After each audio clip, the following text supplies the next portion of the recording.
ഈശോ മിശിഹായ്ക്ക് സ്തുതിയായിരിക്കട്ടെ. പ്രിയ സഹോദര സഹോദരി, നിനക്ക് നല്ല ഒരു ദിവസം നേരിയ ഈ ഈശോ നിന്റെ ജീവിതത്തിലേക്ക് കടന്നു വരട്ടെ എന്ന്, നിന്നെ അനുഗ്രഹിക്കട്ടെ എന്ന് ആത്മാർത്ഥമായിട്ട് പ്രാർത്ഥിക്കുക. വിശുദ്ധ മർക്കോസ് അറിയിച്ച സുവിശേഷം 7-ാം അധ്യായം 34-ാം തിരുവചനം. സ്വർഗത്തിലേക്ക് നോക്കി നെടുവീർപ്പിട്ടുകൊണ്ട് അവനോട് പറഞ്ഞു, യഫാത്ത, തുറക്കപ്പെടട്ടെ എന്നർത്ഥം.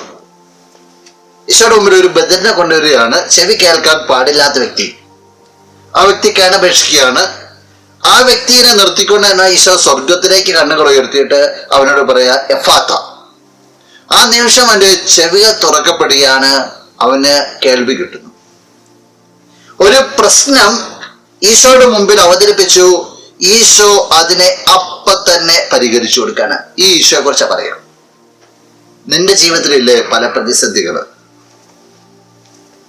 പല വഴിക്കായിട്ട് ഓടിയിട്ട് പരിഹരിക്കപ്പെടാത്ത ചില കാര്യങ്ങൾ.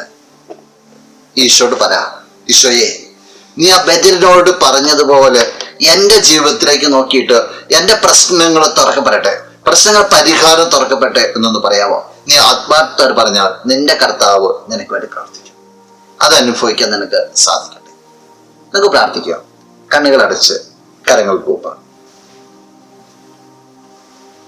നല്ലവനായ കർത്താവെ, നിന്നെ ഞാൻ സ്തുതിക്കുന്നു, ആരാധിക്കുന്നു, മഹത്വപ്പെടുത്തുന്നു.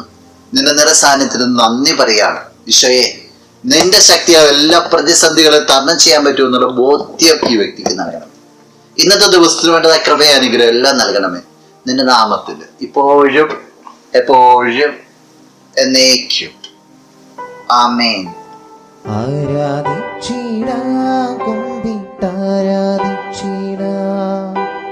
ആരാധിക്കുമ്പോൾ അപദാനം പാടിടാം.